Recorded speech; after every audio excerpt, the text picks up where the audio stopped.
Welcome back, everybody, to another episode of Comic Shop Talk on the Late Night Chat Network, your first stop for pop culture talk. I'm your host, Niko, and joining with me today, as always, my co-host, Chris. How you doing? Hey, not too bad. How are you? Good. Another week of comics here. This is episode 204, and today we're going to be talking about the new week of comics that came out for November 5th, 2025. Spoiler warning, as always, we are going to be getting into what happened in the books here today. So if you're worried about getting spoiled, you can always read your books and then come back. All right, Chris. All right, let's talk comics. Cheers. Cheers. All right, first up on the docket here, we got DCKO Knightfall #1, the newest book out of these KO tie-ins.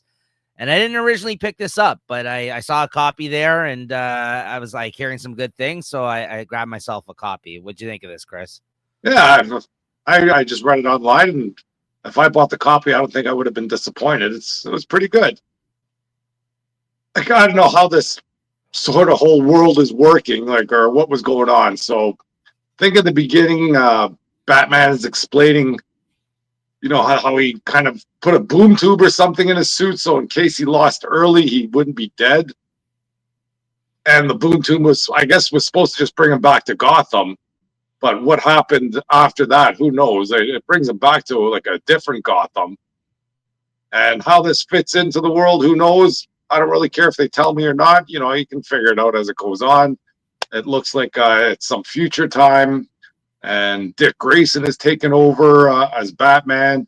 You have all the other bunch of Robins there. And he's sort of expanded his Teen Titan role and kind of turned it into a Robin Inc. And basically kind of shows Batman what he could have done if he trusted more people, where I think Batman, they seem to allude that whoever the Batman was at that time was reluctant to give up the Batman title.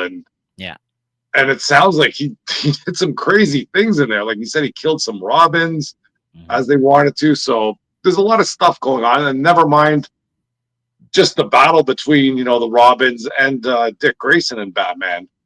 So it was some good action, and the story, they don't reveal too much, so it keeps you interested into seeing what's going on, I like this.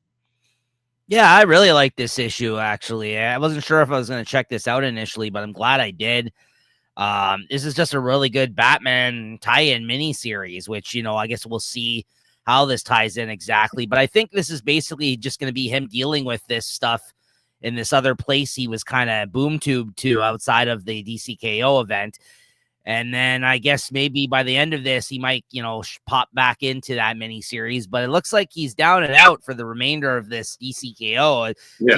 Possibly this scenario here, which is actually a pretty good story, man. It rings true to a lot of things that we know currently about Batman, about his problems with trust, despite him finally getting to a point where, and they even mentioned at the start of this issue, where kind of like he feels like he close to his family, his Bat family, and how, he maybe one day he can kind of hang up the cowl finally. But it is true. Like this has been talked about before, that Dick would be the perfect kind of person to take over for him. And whether or not that ever happens in the comics, it has at one point. He did take over as Batman, which was a great time period of the comics where he was thought dead for a period of time. It was actually Scott Snyder's first time writing Batman was with Dick Grayson as Batman during that period of time, prior to his run during the New 52 with Greg Capullo. He wrote him in Detective Comics, and he didn't write Bruce Wayne Batman. He wrote Dick Grayson Batman in his first gig for DC, and I actually really liked that run a lot. I think people forget that short period of time where he was Batman, but I really like that. I think it's an interesting angle for a story. And once again, you got Dan Mora drawing this. I don't know how the hell this guy's drawing literally all the books in the comic book industry. I was having this conversation with somebody the other day, and they're like, you're like, I don't know. I mean, like, it's hard to even say if this guy's cutting corners in this stuff. He's like, I guess there's a lack of backgrounds in some of these panels, but like, it looks good still. Like, he's like, if this guy's slowing down or getting crappier as a result, I'm not noticing it. I was like, yeah, neither am I, because I feel like this guy is still I at no point have I been like, wow, he's really phoning this one in. I still think it looks really good. Nope. And yeah, I don't. Again, I don't know how this guy's drawing this. He's drawing Transformers. I think he was doing another DC book at some like prior to this. Like he's been doing other DC books. So yeah, it doesn't hurt having him on art, and good solid Batman story so far. I'm in for the remainder of the miniseries. I don't know if we'll see if I continue to pick them up because I don't think I pre-ordered them, but if I have the opportunity to, I might because I think it's actually a solid tie-in to the event, being outside of the event as a result, right? So, what'd you think of it? What'd you give this? Yeah, I give it 3.75. No problem. Yeah, I'll go 3.75.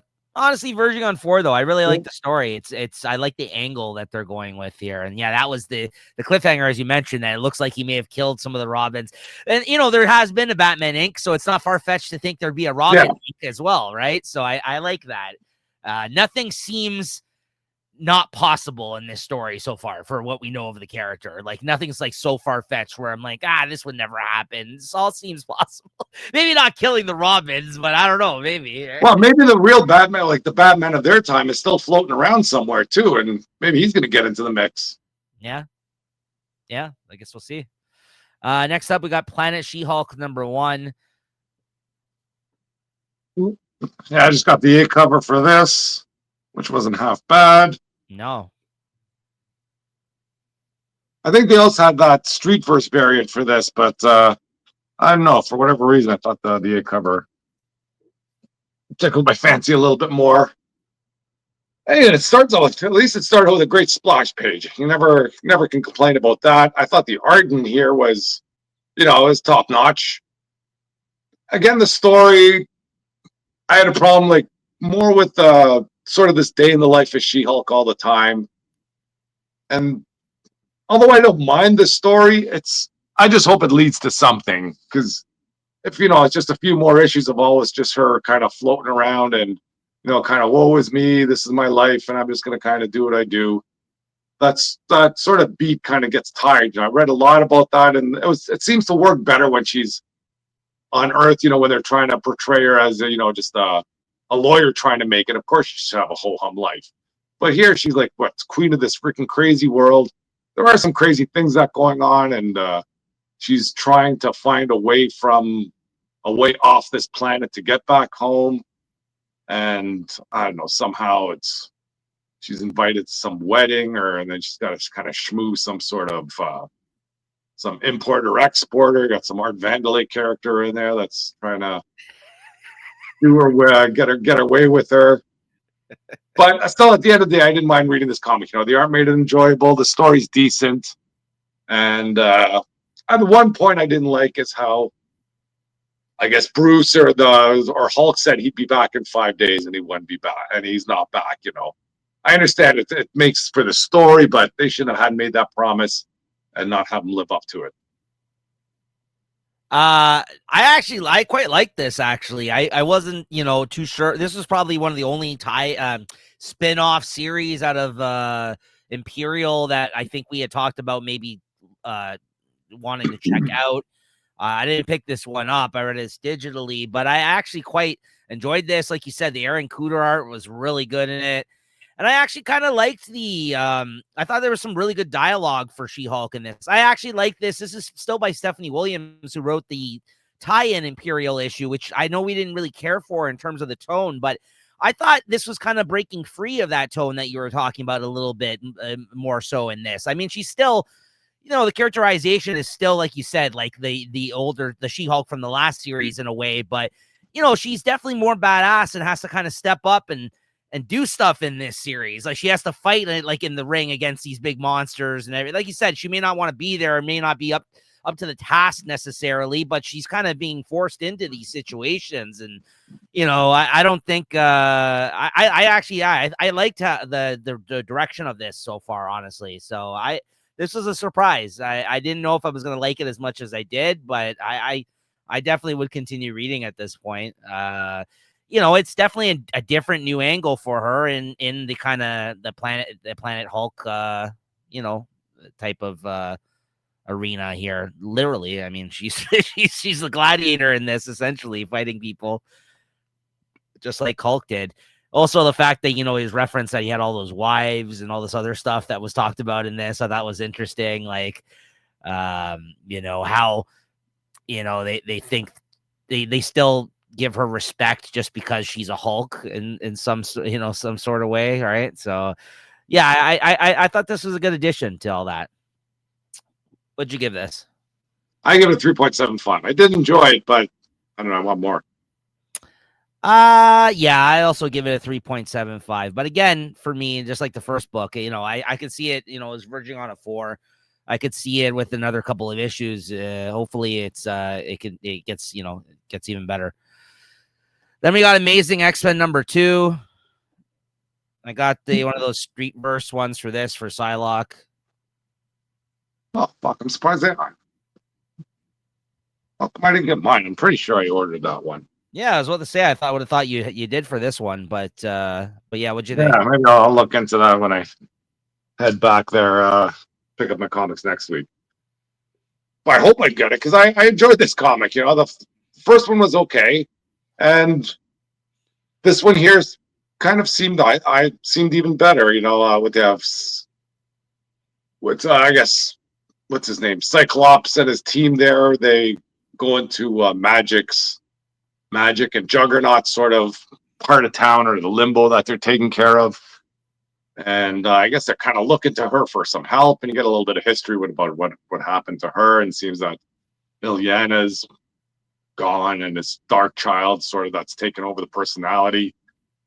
And then they have some sort of kind of almost like a truth or dare sort of battle. I forget what the terms were, but Cyclops wanted Magic to help him get to, I don't know, another spot in the territory, and then she'd only do so after some sort of battle. And then I guess, was it Cyclops that came up with the idea of just lay on some truths? And then Magic seems to be just dropping some truth bombs on Cyclops that should be destroying him. And he's kind of just defending himself in those truth bombs, and Magic doesn't seem to, kind of just blows off those truths. And the things that Magic was saying, they kind of were truthful things. And I guess the big bomb that she was dropping was that they didn't bring Cyclops here to the future. They basically want to send the Cyclops of the future to the past to try and fix things. Yeah. And, and then the big reveal, I guess, was that Cyclops goes, I figured that out right off the bat, but, if I'm here, this is what I do. If I got an X-Men team, then there's nothing I can't do. So I thought it's good to see a nice Cyclops story where he doesn't get punked out or anything at the end. And I think it's been a long time since, I've kind of enjoyed a story like that with the Cyclops. So I didn't mind this one at all. I thought it was another good comic here. Yeah, I actually thought like this whole, truth exchange thing they were doing was kind of lame, actually. I didn't quite like that. I mean, I agree the twist was interesting to learn that Cyclops had known that all along, but for me, it didn't really work all too well. I mean, it makes sense because Magic is a Magic character, I guess. I feel like I've seen that done in like a Constantine comic before, though, this kind of thing with or like one of those like Vertigo books or something from back in the day. So like it's not like it's original to me in that sense. I feel like I've seen it done before, but I will say the execution of it and the kind of the way that it unfolded, like you said, it did give Cyclops a moment, and it was an interesting reveal. And I guess it does speak more to the character. I guess, you praising it a bit here has given me a little bit of a second thought on it. Initially, though, when I was reading it, I was like, this is kind of lame, actually. And I was liking this series. Yeah, and I'm still looking forward to the conclusion of this. But Mahmoud Asrar art was good, and it wasn't bad. Didn't take much for Psylocke to turn, though. No. Hey, you have an X on your jacket. You want to join us? Okay. Yeah. Yeah, so but I like you said, I did like his motivation and his rousing speech to the team essentially at the end of this to kind of get everybody on board, and it does show why he is a good leader at times, you know what I mean? As much as I hate Cyclops, this was one of his better moments. Yes, I will say that. I mean, despite knowing that he is a loser that they just used in the future. And then his future self gave up on them. That's why he went back in the past. That's the funniest part about all this. He's like, yeah, well, this future of me may have given up on all you guys, but I believe in you. I was like, well, you're not really proving your point here all so much. I mean, a part of you still doesn't believe in these people. But yes, this version I have him of him from the past, I guess, is better than the future self. So there you go. What'd you give this? It looks like it's gonna be a week of 3.75. Like it's still not great, but the compared to some of the other spin-offs or tie-ins, this one's one of the better ones. You made me boost it up to a 3.5. I'll go 3.5 on this, because I was gonna say like 3.25. But after a couple of laughs and you hyping it up a little bit more than I had initially thought of the book, I'll boost it up to 3.5. Then next up, we got a couple of the tie-ins here. Binary number 2, you read, Chris? Yeah, I don't know why I read this one, but I think I just kind of popped up on my list there. I wasn't too impressed with the first one. We got Carol Danvers. She's got the Phoenix Force. So I think this one, it explains how Carol Danvers gets the Phoenix Force from Phoenix.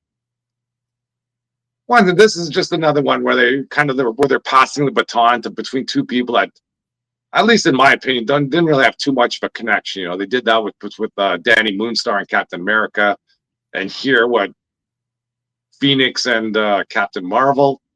I don't know if they have a great history with each other, but there's nothing that I'm aware of that's that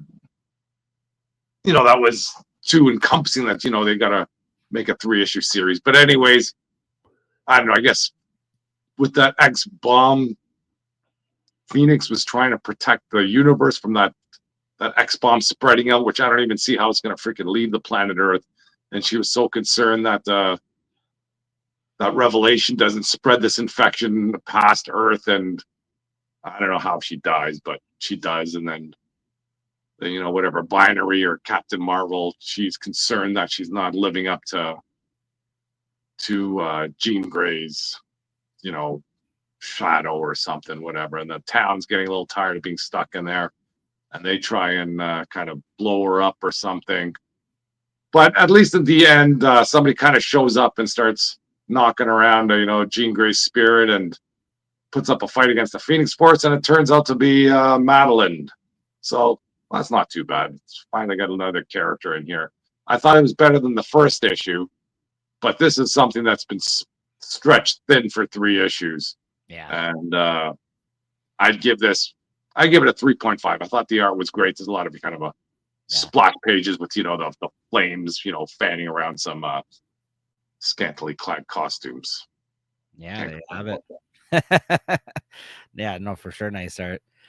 All right, and so the one that we didn't read this week, we both gave up on, was Laura Kinney Wolverine, and the one that my one winner of the first week of these tie-ins that I continued with was Long Shots number 2. And boy, was I wrong on this one.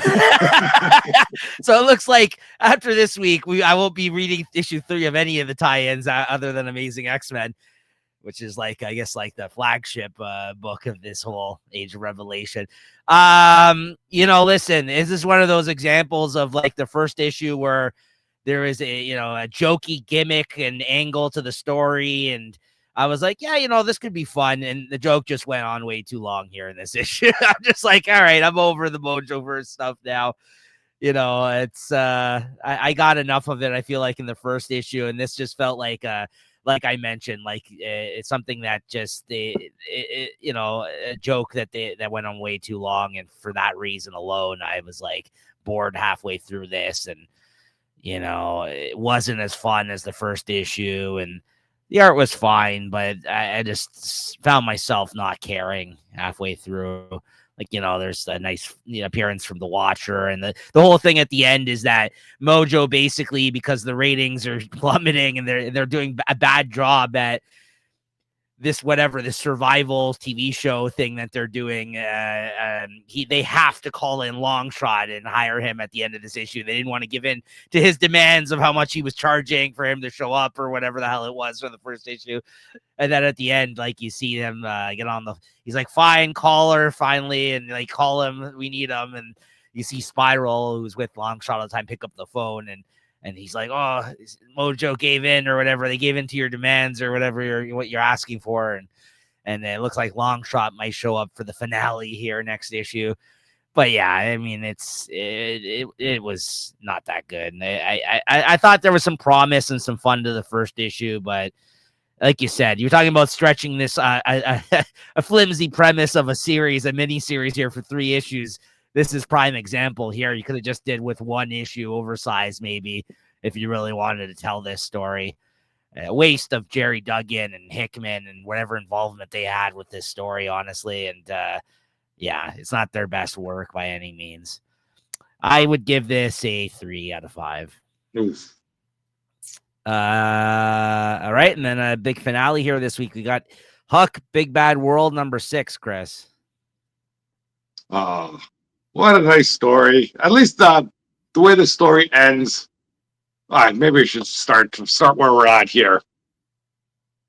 So I think in the last issue, whoever the villain is, they're sending the whole freaking army onto his little town, and then basically his girlfriend's baby from the womb sort of just blows everything up, or they think it's the girlfriend. So you kind of see some fallout from all the higher ups about all that. And then Huck and his girlfriend decide, okay, we got to take off. We got to get out of here. The townspeople say, yeah, go ahead. We can, we can take care of things here. And they're sort of off. And, Huck and his girlfriend there have some sort of little moment there where Huck sort of realizes that baby is his. I guess there must have been a question there before that it wasn't his, because he seems to be surprised that it is. Yeah. And then I guess the villains here, they decide to set up a trap for Huck. And I think there's one more of the superpowers left that can bring back animals from the dead. They have her sort of trapped up somewhere. And then as they're on their way there, that witch that's been giving everybody powers sort of reveals herself to Huck a little bit. And, and then I guess when he wakes up, he figures out he knows what he has to do. So he's still under the impression that it is a trap that he's going into. He still decides to go there. And when he does try and rescue the last superhuman, it turns out to be a trap. And then she's stuck to like 2 nuclear bombs. So this guy thinks he's got Huck right where he wants him. There's no way he can escape from this. But it turns out that Huck was just using him to find out where he was. And then that old witch kind of was able to kind of find out who's behind all this, and I guess has a confrontation with the villains. And then it turns out this witch is sort of the spirit of the earth, and then she shows this villain the kind of error of his ways, or what her plans are for Earth and everything. And then he's enlightened, and then I guess she enlightens everybody that was at that base there. And everything turns out all nice, everything's all hunky-dory, everybody gets all enlightened, and Earth is a better place. So it rings true for the character that Huck is. I imagine it'd be more controversial, making something really bad, if he pulled a Nemesis type ending here, but I think he just stayed true to the tone of Huck. And I don't know if this might be it for Huck, because it looks like this story's finished. Yeah, so you just touched on something I wanted to comment on there. For all the people that have criticized Mark Millar on some of the books that he's written being like, some of them being more darker or edgy, like edgelordish or like whatever, like violent.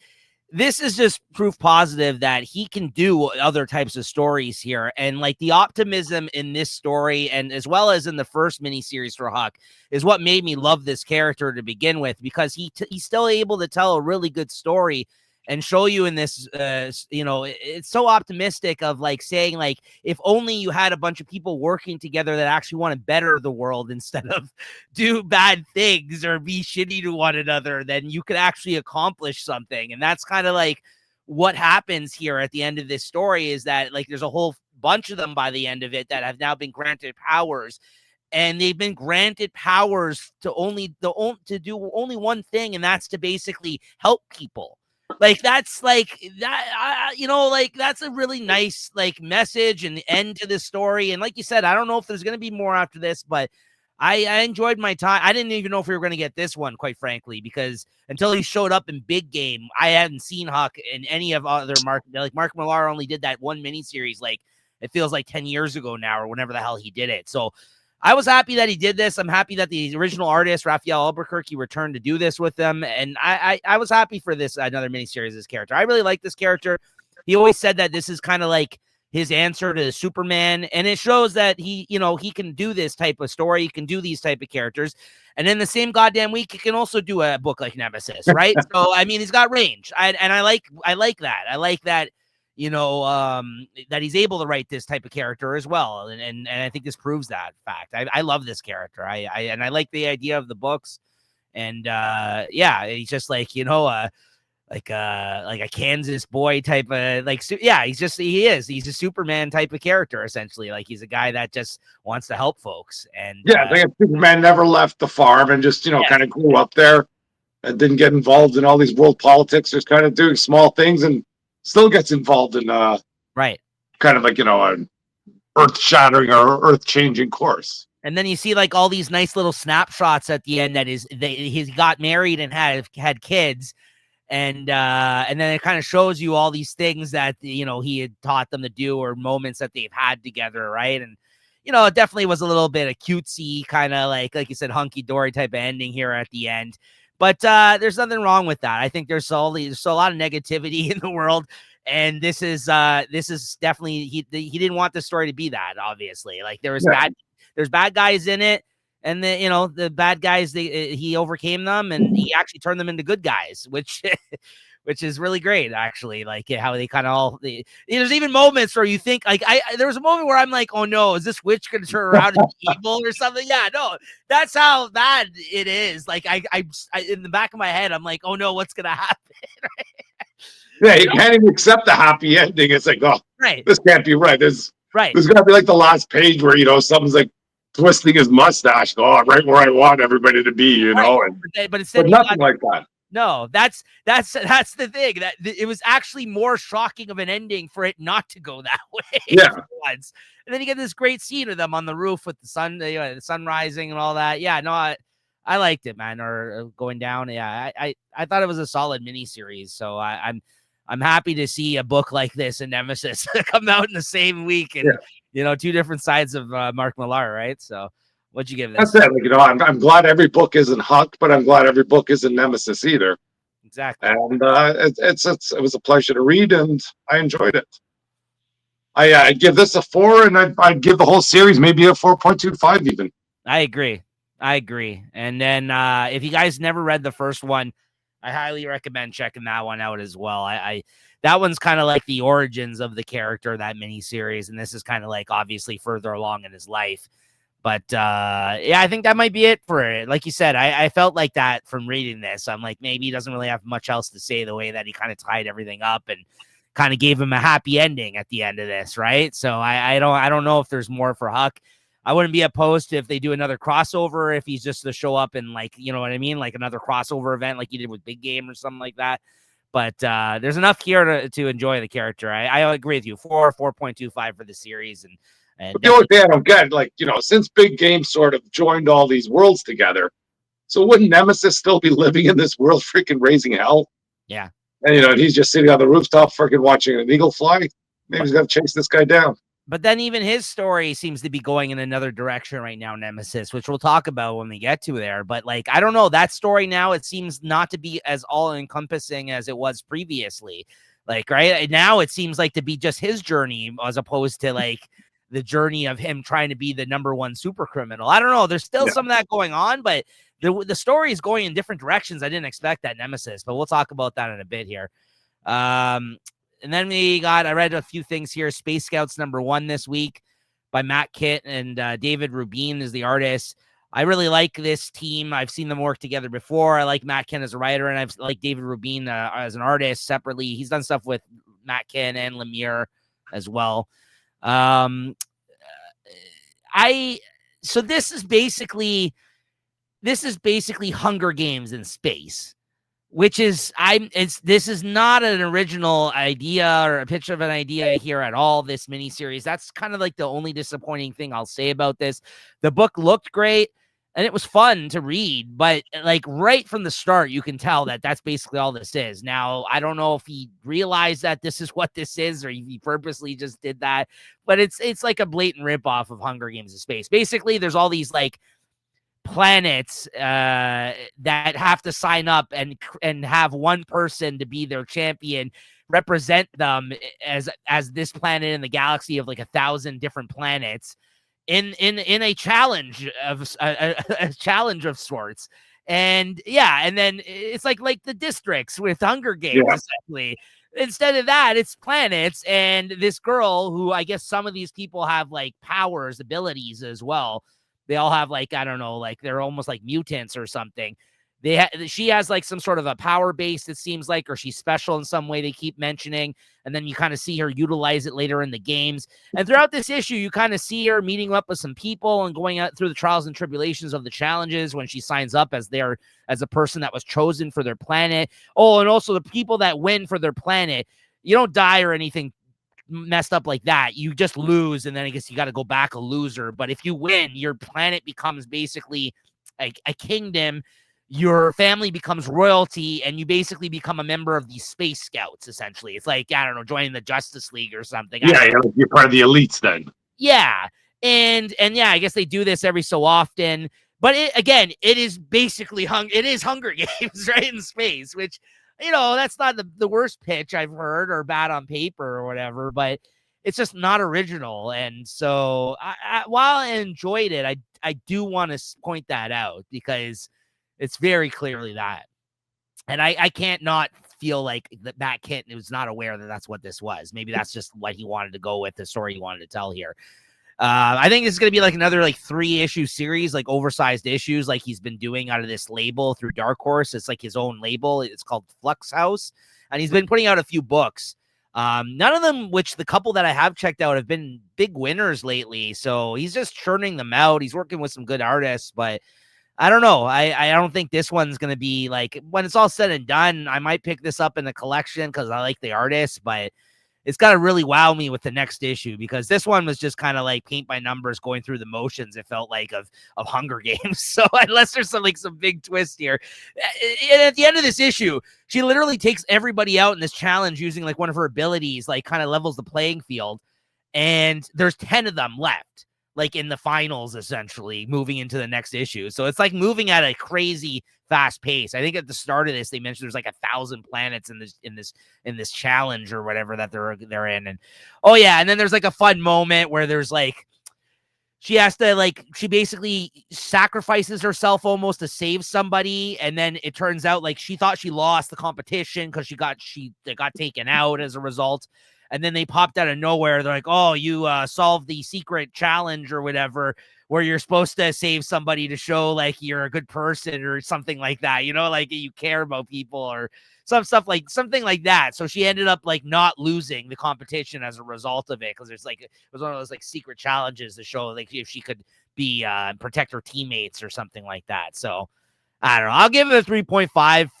for the art, but again, not original at all. It's you might as well just watch Hunger Games, the movie, or read the book, because that's what it is. Having those brackets out there ever since that Exquisite Corpses came out with the brackets, then DC jumps on the brackets with the KO, and now I imagine you're going to find out who these 10 people are, and they're going to be kind of probably lined up to fight each other sooner or later too. Right. Well, I wonder when Marvel's going to freaking put out their bracket. Well, look, I mean, look at the popularity of Squid Game, right? Like, it's the same type of like, which is basically like they're all ripping off that Japanese movie Battle Royale, which was like the first example that I can remember of that everyone references because that's what Hunger Games was. It's not that I'm a fan of this type of structure of a story. Don't get me wrong, I like it, but there's a lot of it out. Maybe they're ripping off King of the Ring. Yeah, that's true. There's a lot of it. What was it? Brawl for it all or whatever? Wasn't that kind of like that too? Or no? That was based in reality. Yeah, that was messed up. That competition. That was messed up. Watch the episode of Dark Side of the Ring, guys. Which there's a lot of crossover between comic fans and wrestling fans, as we know. So it's worth talking about sometimes on this show. So yeah, 3.5 out of 5. It's not bad. Then next up, I got Aliens versus Captain America. Chris, why don't you show off your cover, though? I know you didn't get a chance to read it in time for the show. Well, it kind of just fall through the cracks, but I think it's like a foil or whatever. Got that's nice. The face hugger, hugging the shield. Oof. I mean, speaking of aliens, I just watched the new Predator movie, Predator Badlands, this past weekend. Fantastic. The Predator franchise is in good hands, man. It's good stuff. He's like the main protagonist in it, so you're following the Predator in this movie for the first time instead of him being the bad guy. It's like somebody facing off against the Predator. It's very interesting, and there's definitely a connection being made between Predator and Aliens once again, so I could see another Predator versus Aliens down the line at some point, right? So I'll leave it at that. You know what, though? This wasn't that bad. I wasn't necessarily going to check this out, but I had the chance to read it digitally here this week. And, listen, the art's really good. This Stefano Raphael, and the story wasn't bad. I mean, it's based in World War II, Captain America, so it's a good period for it. Yeah, and basically, I guess the Nazis are using, or Baron von Strucker, he's basically using... they're trying to get the aliens or the alien technology to utilize it to kind of, I guess, take over the world type of situation. So it's pretty straightforward, but it kind of plays out and works itself out like into a fun kind of story and what you kind of would expect for this type of thing from him during a World War II period story with Cap, and Bucky's there, and Nick Fury's in it, and the Howling Commandos, and the art's great. So you know what? This was kind of fun, actually. I didn't want to like this, but I'm like, you know what? This was pretty solid, actually. And I definitely would read another issue of this. If this is like another 4-issue miniseries. I mean, it's no Aliens versus Avengers like that Hickman did, but it's still entertaining enough as a tie-in kind of like, property type event, which they've been doing a lot of now. And a lot of them haven't been half bad, honestly. Like, I mean, between this and some of the Godzilla stuff, I know we kind of I want to hate on these comics, but when they put good people on the books, and I'm able to kind of remove myself a bit where I know these are out of continuity stories, you can have a little bit of fun with them. So, yeah. There's the whole thing with the egg sacs and the aliens shooting up and face huggers and everything in this. And like I said, I was really impressed by the art. So I'm looking forward to the next issue. I can't remember where they leave it in this one, but Chris, when you do get a chance to check it out before maybe the next episode, you'll have to let me know how what you thought of it, because I thought it was quite fun, actually. So, I wouldn't have regretted the purchase if I picked this one up, honestly. So I'll give this a 3.75 out of 5 this week. And then I got Cheetah and Cheshire Rob the Justice League #4. This is still a really fun series, but I would say that this is the issue where it was probably the least fun as out of every issue so far. Again, I don't think it was a bad issue, but at this point, we're past the halfway mark of the miniseries. So you got to really start making things happen. You got to really progress the story, and they got to really get this mission underway, where the first couple of issues, getting the band together, getting all the characters in place, talking about the mission, setting off on the mission. And now at this point, they're like in the middle of the mission, and they hit their first kind of like issue in this where Cheetah, there's an opportunity where they're now going to get on the watchtower, but there's a point where Cheetah basically is going to cross paths with Wonder Woman, and everybody on the team's like, no, that's not going to happen. We need somebody else to step in for this part. You can't do this. We know how you feel about Wonder Woman. We know your history with you and Wonder Woman. You're not going to be the one that does it. So she kind of like she's and then Cheshire, her daughter, who's been kind of hanging around the house when they've been kind of getting all these plans together and all this, was like, I'll do it. And she's like, no, you're not going to do it. And she's like, what other choice do we have? Right. So she's the one that ends up doing it. And of course, Cheetah still shows up despite not being involved, or the one that was picked. And her and Wonder Woman end up crossing paths while she's on the watchtower at the end of this issue. And it does not look good for the team now. It looks like the whole plan may have been foiled almost, and that they're going to run into some complications. But there is, they do kind of get a one-up out in the situation. But I guess we'll see how this all plays out here with the next couple of issues. But, this is kind of like expected, though, at this point. You got to kind of, bring it together and actually get the mission underway. But this has been still a solid series overall. I'd still give this a 3.75. I just think the other issues before this were a lot more fun. Yeah, wasn't the end of the last issue? Wasn't one of them double crossing him, basically like with the Legion of Doom or something? And they didn't touch that. No, that's still in play. Hate when they do that. Yeah, that's still in play. So that's going to happen probably next issue now as a result. Clarion the Witch Boy is the one that was meeting up with them. And you see him in this issue, but there's no reference of that. So that's still in play. And then this other girl, I forgot her name, who I guess is like one of these reserve Justice League members or whatever. How like there's so many members now. She's the one that kind of gets on the watchtower first and is used as a distraction as the other ones went in, right? So, but, there's a lot of heroes around them now that could definitely pose a problem. And, I guess we'll see how it all plays out. But like you said, most likely the Legion of Doom, whatever their part in all this, or the double crossing or whatever that Clarion has mixed up with them for, and maybe will happen next issue, and it'll lead to the conclusion of the series, I'm sure. But that's the way it ended, was that Cheetah, Wonder Woman catches her in the mix on the watchtower. So I guess we'll see how that plays out. Next up, Minor Arcana 11. Another really solid issue by Jeff Lemire. I really love this series. And once again, he's back on drawing duties after being gone for a couple of issues, which I don't think those were bad issues. I think he picked artists that kind of worked well with his style. And, again, this is just kind of progressing the story along, and you're learning more about the town and the secret society of people that have this symbol on them.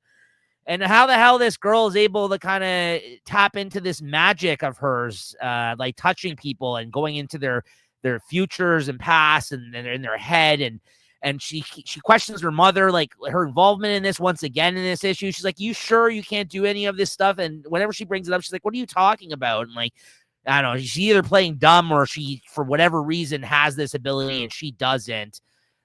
Even though she's like self-proclaimed like psychic in the family or whatever, right? And the daughter wanted nothing to do with it. But then you have all this kind of seedy, weird townsfolk type stuff and secrets happening within the town that's unfolding. And Jeff Lemire has gotten really good with it, between this, Phantom Road, and some of the other things he's been writing lately.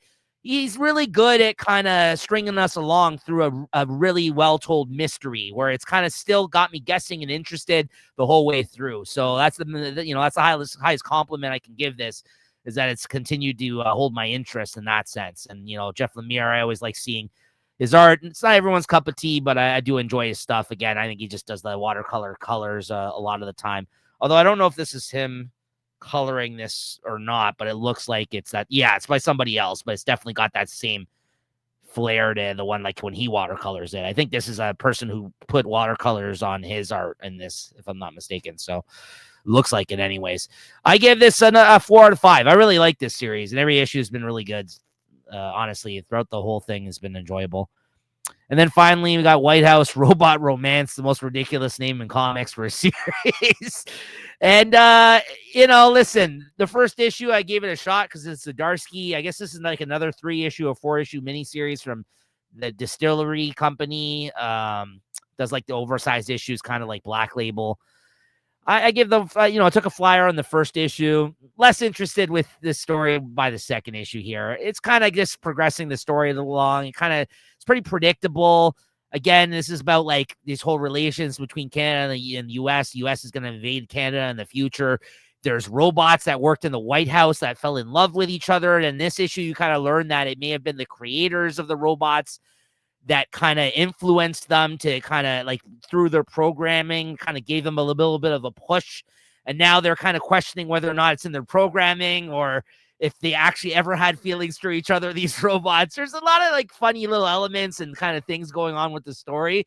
But as a whole, it's like a weird story with a lot of stuff going on. And I don't know, like it's one of the lesser efforts or like things I've been interested in out of Zdarsky, I will say. I'll always give something a shot that he writes, but this one just feels like it's very predictable, and the story is not as I'm not as interested in what's happening here throughout the second issue as it was the first issue. So I might just drop it reading it at this point. It was okay though. I give it a 3.5 out of 5. It's by no means bad, but I think Zdarsky is capable of much better, and there's a lot of other great stories that he's written. And this one I'm glad to kind of bow out of, honestly, at this point. So 3.5 out of 5. All right, Chris, Nemesis Forever number 3. Yep, got my copy here. I do like the cover there having something to do with the story. But before we get into what Nemesis is up to, this comic almost is turning into the story about that undercover cop. They seem to spend a lot of time on her story, so I imagine there's going to be some confrontation at the end between her and Nemesis. And the beats there that they have with her, she's trying to embed herself in the gang. And to prove herself, she has to kill people. And I think now they're trying to rip off some truck. And, she starts killing those people. But then, of course, after they kill them, she has the thought bubble in her head. So, oh, I'm glad these people are terrorists. And, they I don't want to say they deserve to die anyways, but, they're getting their just desserts. Yeah. It's easier, it's kind of makes things a little too convenient. But then, of course, there's some little kid that's in the back of the truck. And, he may not be 100% guilty or, not 100% innocent, but perhaps he doesn't deserve the fate that they're about to give him. And I think one of the goons there wants to, I think he calls his mom or something, or FaceTimes his mom and wants to kill the kid in front of his mom or something like that. And then, she's not up to him torturing her. Then she kind of uses the excuse, that you can't be FaceTiming us because, you're going to give away our location and all that. And it looks like they're going to come to a head, but I guess the gang leader, says, hey, cut this stuff up or cut this stuff out. We got business to take care of. I think they end up shooting the kid though anyways at the end. So at least that's sort of ringing true. And then the business with Nemesis though, what's he up to?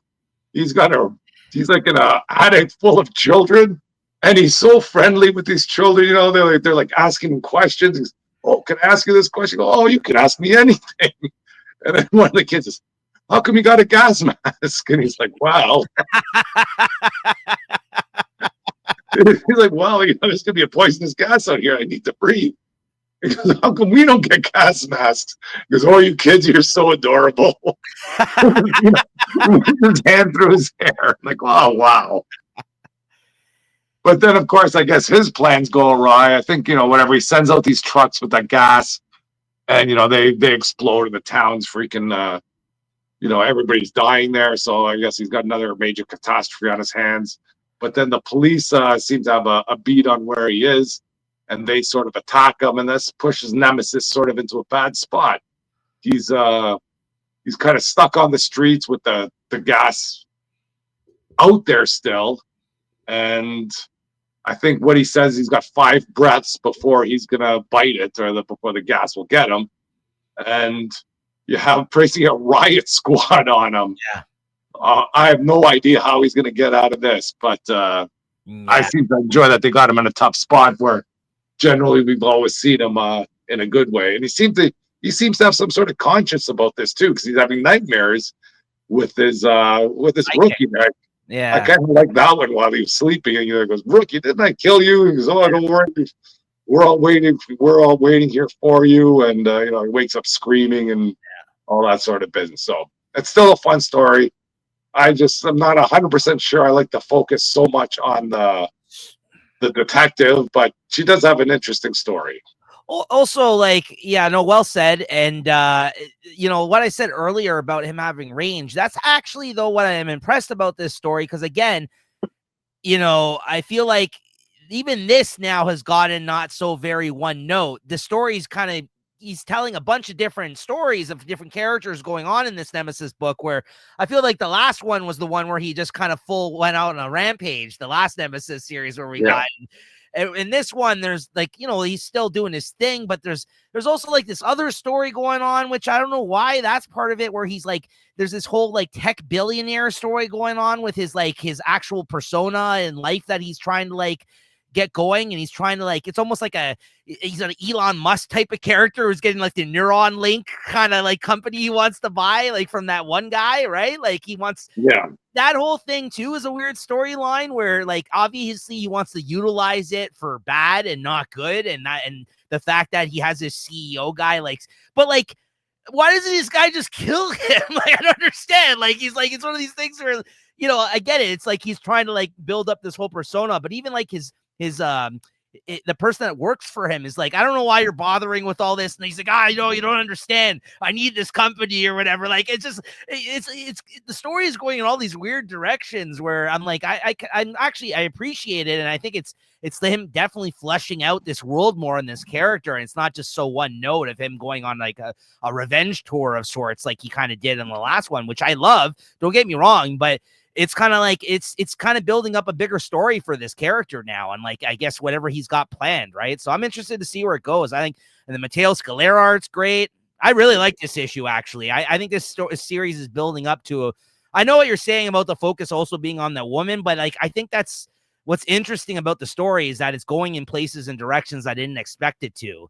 And I don't think this is going to be the last entry in this of this character either. Like I honestly think like we can get a couple of more miniseries out of this character at this point, the way he's writing him. And I'm not mad at that. I've quite enjoyed this.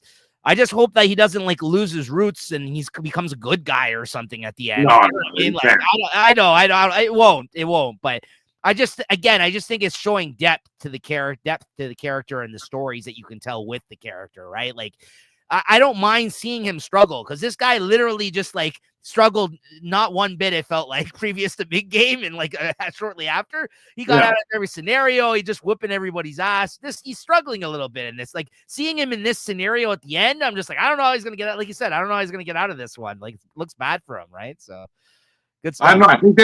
I think he might get us kind of build it up so you almost feel for him. Yeah. And then he's gonna reveal what his plan is, and it's gonna be like freaking so dastardly and evil. Yeah. Like, then you almost hate yourself for sort of cheering him on. That's what my hope is, at least.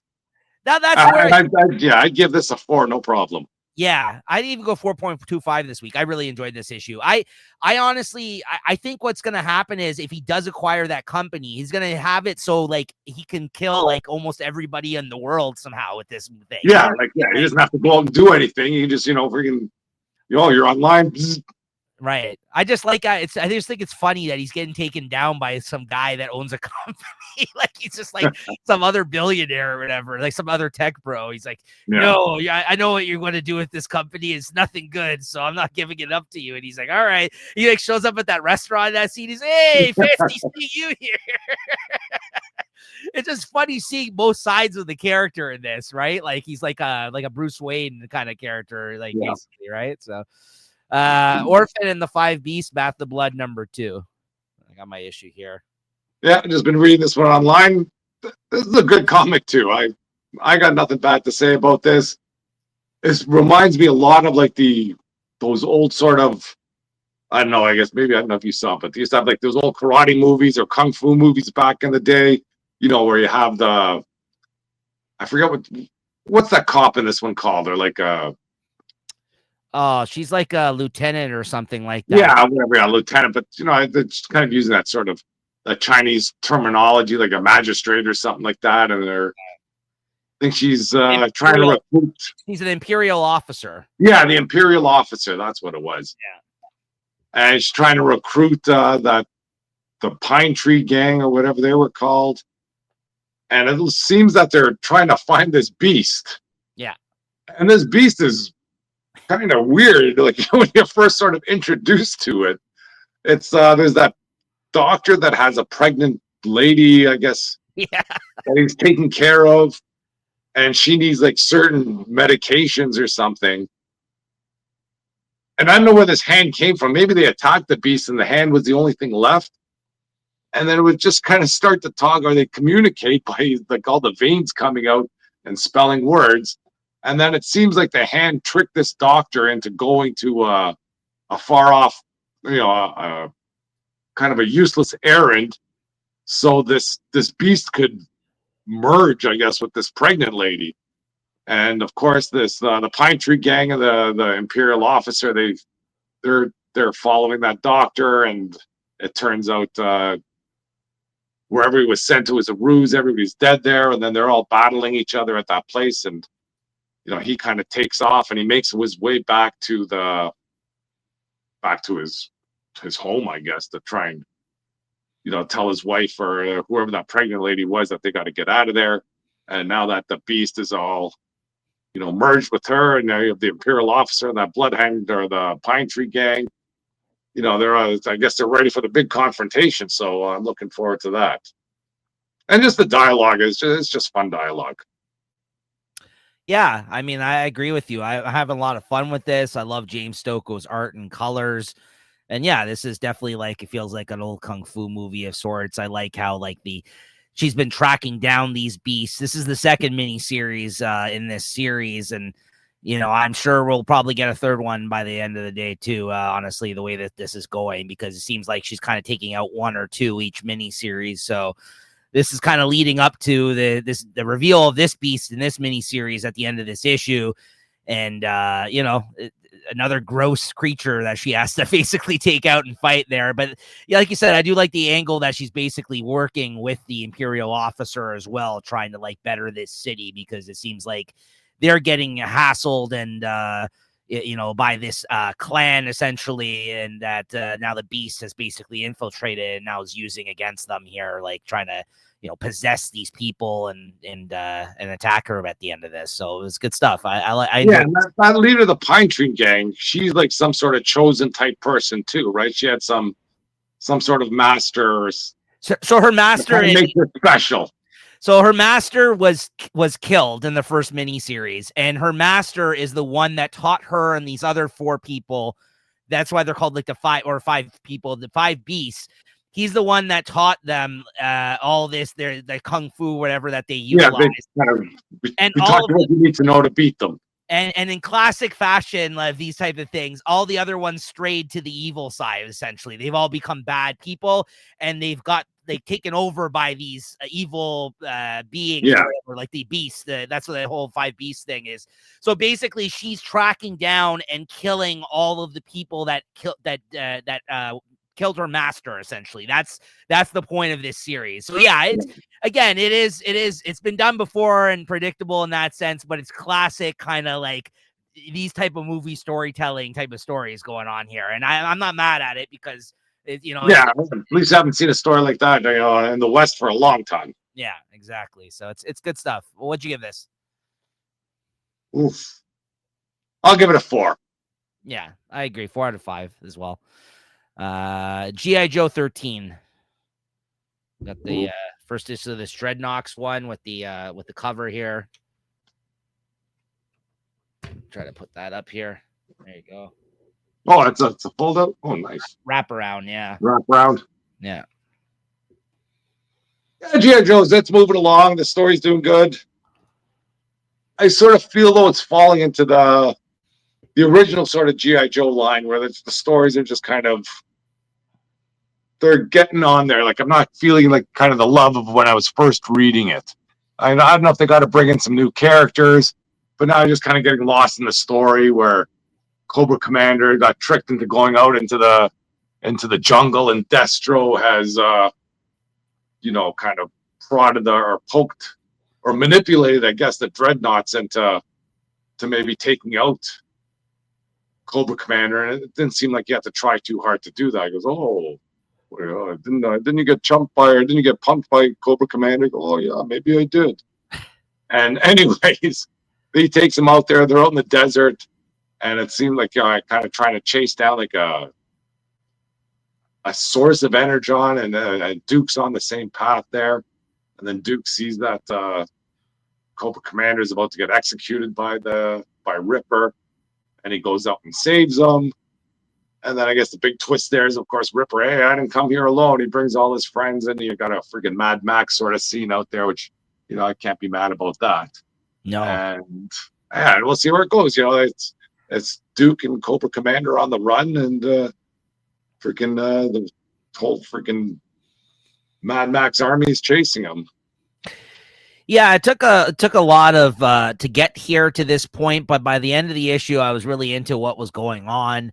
I think this is a good start to this event, which I think is every 2 weeks, right? I think an issue is coming out, and it was a good issue. I did like it. I know I get what you're saying. I actually wouldn't mind seeing some more Joe show up in this book. I think that's actually the right answer to maybe what they can do to kind of, but I think like very much so this story is definitely, the focus is the bad guys essentially. Like this is more Destro's and Cobra Commander. Yeah, but Destro wants to, you see him back on the throne. It's just a story I've seen through G.I. Joe all the time, you know what I mean? Yeah. I think that's the same story that's running through the main, or I don't want to say the main line, but the Larry Hama whatever series. I think he just came out of something like that right now. Right. So great scene though. That whole thing, like you said, Mad Max type of scenario here in the desert. So yeah, good stuff. What'd you get? We gotta get Snake Eyes in here. We gotta get Scarlet back in business. Get some characters back. Get some characters going.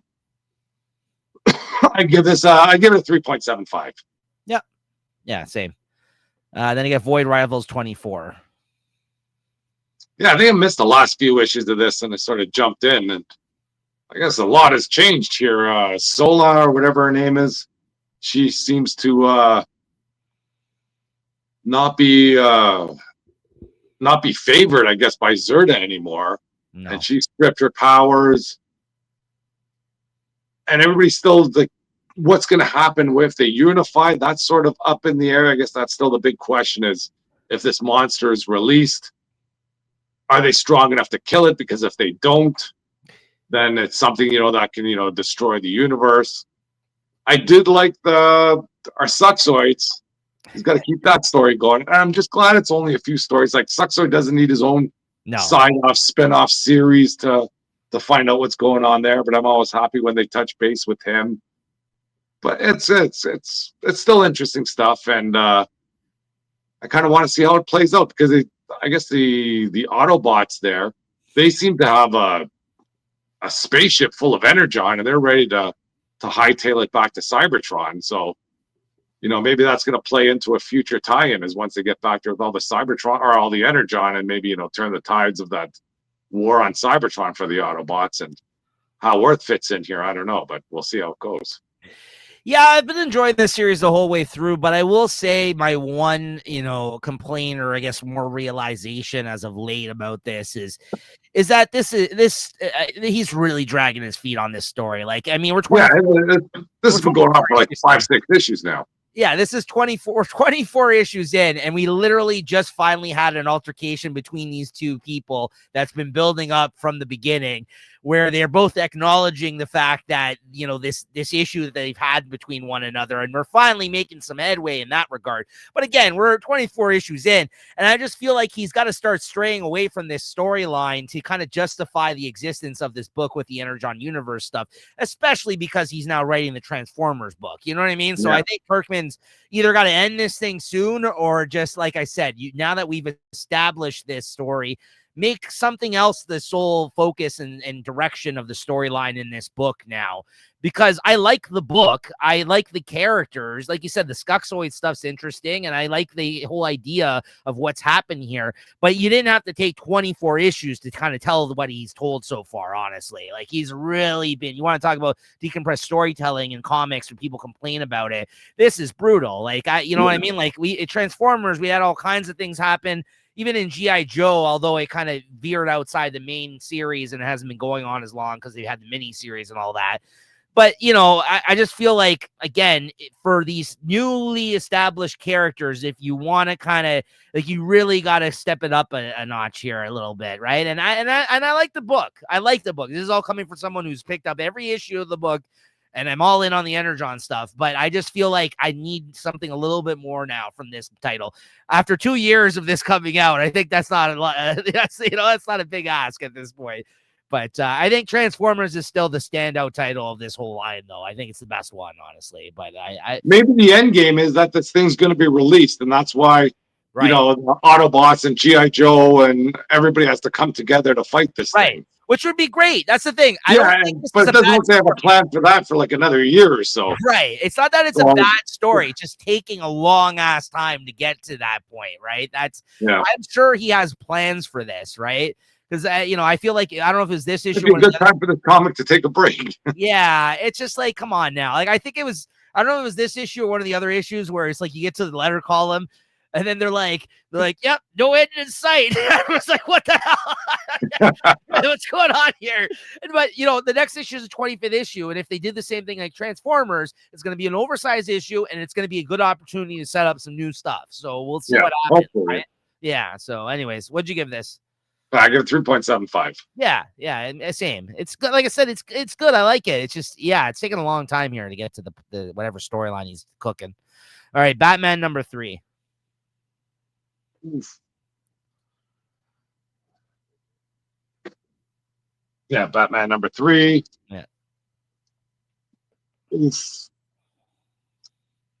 Yeah, so it looks like Randall Savage is going to be framing Batman for that murder. You got some little kid that took some tape of what happened, and he's looking for a way to reveal this. The story I did like with the Joker there, or not the Joker, the Riddler. The Riddler and Batman sort of have something going on, and Batman's just busting up those riddles the whole time. Yeah. But it seems like the Riddler's in some sort of distress, and something's going on with him. Yeah, I'm not sure if they reveal what that's about. It's okay stuff, but this Batman and the cops are all against Batman again. I'm always under the impression that all the cops never liked Batman to begin with. Yeah. So and this is just this kind of fear state all over again, but without those whatever the peacemaker, not peacemakers, whatever that. Right. Whatever I forget what his name was back in there. I guess he wasn't a big character, anyways. But it's still okay stuff, and I'll give Matt Fraction some leeway here still. Agreed. And you know what? Like I noticed after reading this issue, he's got a lot going on. This is a dense read. Like this is worth like whatever your $4 or $5 or whatever for a comic because there's a lot happening in this. There was a lot that he packed into this issue. And he's dealing with a lot of stuff that was pre-established with the character. Like, the whole thing, like it may not be a lot of things that people may be a fan of in the moment or previously. I mean, he's got Gordon, who's a beat cop thing, but he's got his relationship with the cops. There's villains showing up every issue. He's had like a different villain. He's got all the Bat family happening in this book. You got Alfred, who's like an AI now. Like there's all these weird, like the Vandal Savage thing. There's all these things happening, and you want to talk about a slow burn. It's definitely building. Like I do appreciate that Matt Fraction seems to be going with a different direction and tone for the book. And I think I'm not mad at that with a Batman book these days because there's so many Batman books, and I feel like this again feels a little bit different. I was talking about it with even whatever the Detective Comics run right now that Tom Taylor's doing. It's felt a little bit different. So. Yeah. Again, not mad at it, and you got a great artist still on board, so I'm also going to give him a few more issues here and see if he can get something going here. It's not as flashy as like a lot of the other kind of like arcs that we've seen in more recent years, but I think he's really building on something here for the character. Like, hopefully it leads to somewhere interesting because I think there's a lot of potential here in the book. So, what'd you give this? I'm giving this a 3.5. I'll go 3.75 out of 5. Absolute Superman number 13. Yeah, who's the artist? This Randall, what's that, Sandoval? Yeah. Yeah, he's kicking ass in this one here. Yeah. Because he's absolute, at least absolute Superman, absolute Batman. They got some good artists that are freaking, keeping your attention in the book if the story strays. I don't think the story's straying in this one either, though. Like everything's sort of being built up. Superman, whatever, he's trying to protect the town, and I guess he's dispatched his cape to protect the townspeople, and they've all sort of gone underground. And Superman's been sort of, I guess, up 24/7, and he's starting to wear out. I don't think since they're underground, he hasn't been to be able to kind of solar recharge, so things aren't looking great for Superman. And I guess Talia al Ghul has got some sort of mother box or something that she's powering up the army with. And of course, you got Ra's al Ghul there, and he's ready to kick some ass as well. So things are coming to a head here soon, and I'm all for it. Yeah, another solid issue, and we are finally getting places now here with the buildup of this and the way it ended with Ra's al Ghul kind of standing over Superman, trying to force him to lord over him, basically. He doesn't want to kill him. He wants him to be obedient. Yeah, he wants him to be subservient, right? And I love that he mentions the fact that what's his name is still in play, in the background. He's got plans for him still. That other character, the other villain. What, Brainiac? Brainiac, thank you. Yeah. Because I really like the introduction of that character, and I feel like I would like to see where he's going to jump in again here, because he says that he's still in play. And, he's got him at his beck and call there, kind of thing. And yeah, I'm liking this finally. It took a while, but I'm digging the direction and the storyline in the book here. And like you said, it looks like we're about to wrap up the current storyline, and then we'll see where we go from there. So it's been good. What'd you give this? Yeah, I give this a 4. No problem. Yeah, this was a good issue. 4. Avengers 32. Yeah, this was. I guess Jed McKay's going somewhere with this at 32. This is another drawn out story here. But anyways, what the Avengers are on some battle world fighting. I don't even know. Are they still fighting Kang or Mirrodin? Or yeah, which is Kang, yeah. And anyways, all those, they're all sort of, breaking up into teams to try and take all these, all the Marvel zombies out. I think someone does a freaking flashbang or something. Or yeah, do they get Captain Marvel or Tony Stark to download the freaking information that Captain Marvel's had to make a bomb that basically blows them all up? And so they have a few seconds to breathe. And then basically that Meridian says, hey, this is a freaking dead planet. You just kill people. I'm just going to bring back more dead people. And, this is limitless. And, you think they're in a tough spot. They have another story with the Twilight Guard. They return to the Impossible City. And, they said they're going to free the Impossible City. I don't know if that Impossible City has a name, but they sort of remind the Impossible City about what it is and what it can become. And, I think, this Twilight Court, they're back, I believe they were villains in their earlier appearances. And, they seem to free the Impossible City. They give them over your Camelot. And then, I guess, brings it to the end of the story or the end of the issue where, it looks like the Avengers are freaking, back to square one. All the zombies are coming at them. And you have the Impossible City flying there to the rescue, calling for the Avengers to assemble. And it looks like the Twilight Court is ready to fight by their side. So maybe they feel that they've been betrayed by Meridian because he is Kang, and you got all these guys together for no good reason. I am not mad about that. I don't know. These characters seem to look better now than they did when they were first introduced. So let's see where it goes. Bring on issue 800. Yeah, I've had enough of this. I mean, they just confirmed, Bendis is coming back even for a short story in issue 800, and it might be some semblance of the original team. I don't know what's happening there, but I'm just over this whole story and this run. Honestly, I kind of jumped in the last couple of issues because I was hoping that now with the announcement of issue 800 coming up, just to kind of just see where everything's at, and it's not in a good place. Nah. Nah, it's not great still. It's okay. I will say the art's really good though. The art's really good on this issue. I think that's one of the highlights of this last arc or the run. It hasn't been plagued by bad art for the most part. I just think it's just bad stories. So what'd you give this?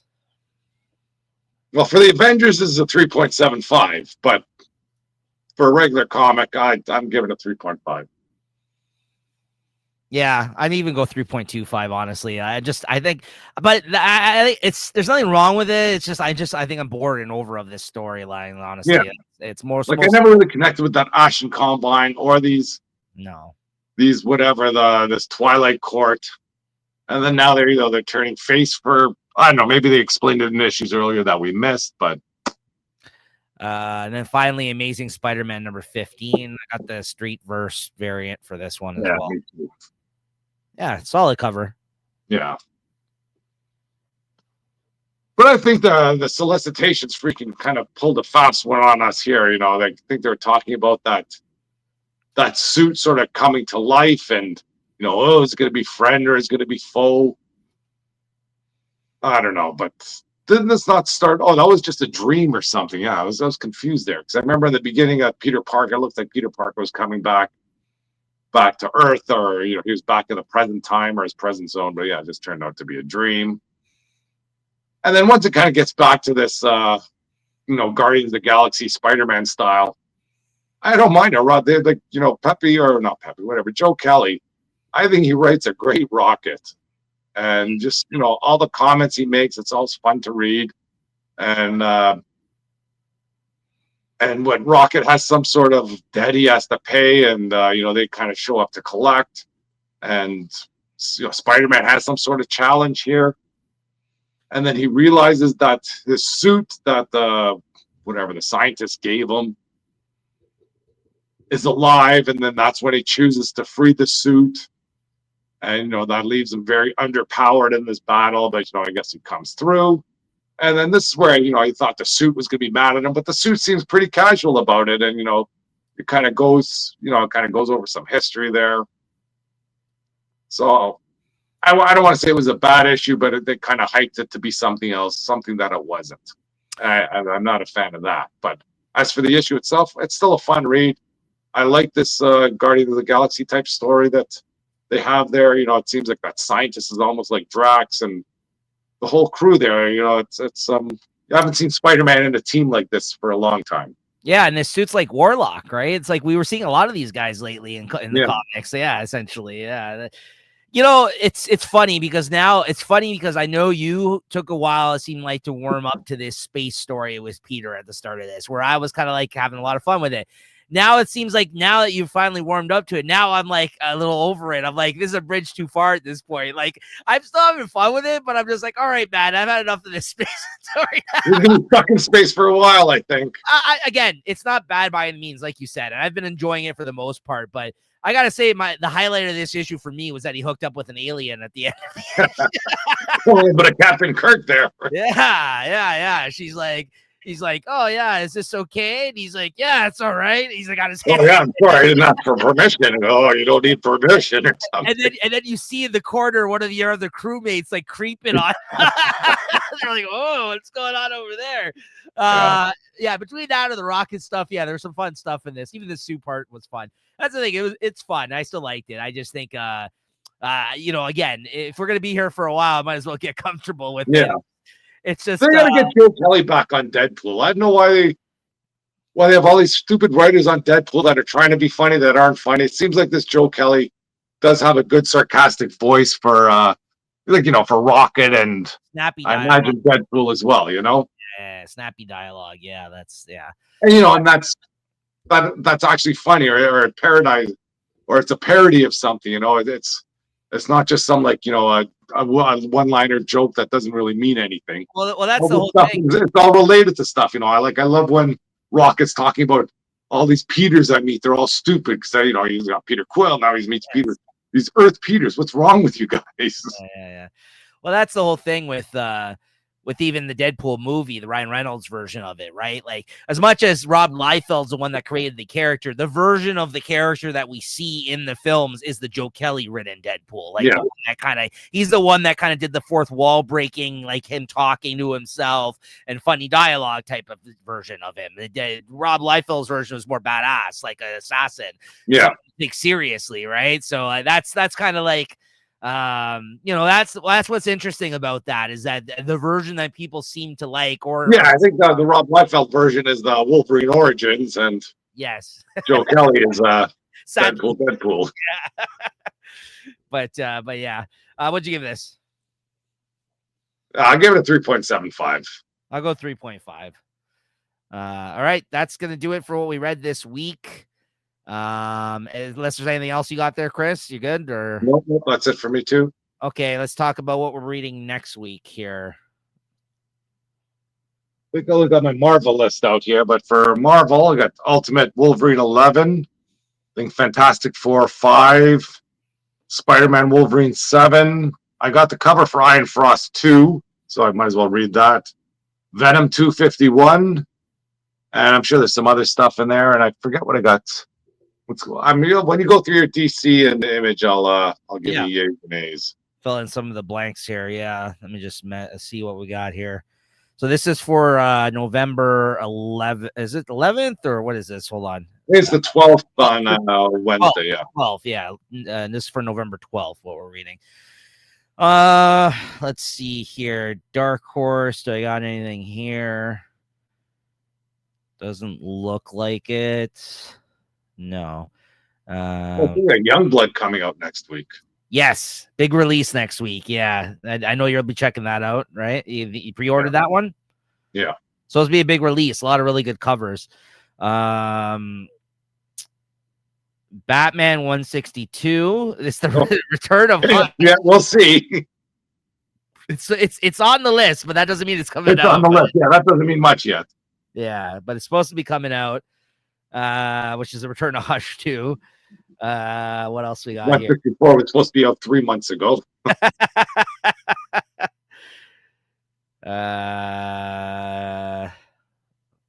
Not too much, honestly, in the way of DC, it looks like so far, that either of us really read usually. I'm not seeing anything here. I'll take it. I read this, although I missed the last issue. The Superman Kryptonite Spectrum number 4 comes out, but that's it. That's all we have, it looks like. So I guess they had to clear the decks to make sure Batman sold well. They're like, listen, guys, people have been waiting 3 months for this. No other big book can come out this week. Yeah, they're going to buy it. It's the only one out there. Yeah, I mean, there's some other titles that came out, but nothing that we read regularly here, nothing new. So yeah, I think that's it for DC. And then Image, like you mentioned, Youngblood number 1. Rob is drawing and writing that one, if I'm not mistaken, which is a big deal. He's drawing it. Yeah. I think there's a Witchblade might be coming out next week too again. Oh yeah, he had another really good cover coming out, right? Yeah. Oh, Beneath the Trees Where Nobody Sees number 4 comes out, so you better catch up on that because he's going to be in DCKO soon. That character. Image, you got Colossal Kea, which is like Kea, but he's getting a bunch of different artists and writers to do short stories on it. It's like an oversized issue. And I actually ordered the variant cover of this that Wes Craig drew, which is the take on Youngblood number 1 cover, like the variant of it. Yeah. So it's like the original Youngblood cover that he did essentially for Kea, which is kind of cool. I think that's it, though, for Image. Sorry, Transformers 26. That's another big one that comes out next week. The conclusion of We're Taking Everyone Down With Us with issue number 6. Witchblade 16, like you mentioned, Chris, with a Sozu Micah cover. Yeah. Is that Corpses coming out next week, too, or no? No, I don't have Exquisite Corpses next week, no. And then, Youngblood number 1. And then Marvel, what I have for Marvel... 1776. No, I can't believe that series. Fantastic. No, that's a facsimile. Oh no, Fantastic Four 5 comes out. That's coming out next week. And let's see, Iron and Frost 2, which I also ordered the cover of, so I'll be reading that. Marvel Knights: The World to Come #4. I'll probably end up reading that. That's been interesting. New Avengers 6, which I've been digging. Yep. Red Hulk #10. That's the conclusion of that series. They tie into One World Under Doom. I think I'm skipping Rogue Storm. I didn't like that. Sinister 6 #2. I might read, maybe. I think that's about it for me. I don't think there's much else here that I had. Ultimate Wolverine, yeah, like you mentioned. Oh, and Venom 251. I also got the variant cover for that, the Street Verse one. I really liked his jacket on that one. I think I picked that up. Yeah, that's about it. So yeah, not too bad of a week, not too big of a week next week. Not too many big releases either. So we'll see. It'll be an interesting week to pick a favorite of the week. And speaking of our favorite book of the week, Chris, what is yours this week? I know there's a few in the running. But I feel bad. I feel like I always give it to Nemesis when it comes out, but I'm giving it to Nemesis. Honestly, you don't feel bad, Chris, because I absolutely agree with you this week. And this is actually the first time. This is actually, I think you have given it your favorite of the week every time this series has come out. But this is the first time I'm also giving it my favorite of the week because I think this was the best issue to date, honestly, of this miniseries. It was really good. And it wasn't like a week full of standouts, honestly. There was some good entries, but nothing that... Huck was good. Huck was good. Yeah. Mark Millar had a strong week, but otherwise we got like, Knightfall I enjoyed, but these X-Men stuff, no, I mean, whatever. Like Spider-Man's been kind of just humming along, but it's still not great by any means. Minor Arcana was good. Orphan and the Five Beasts was good. Like, there's some good entries for sure this week, but nothing that kind of blew me away.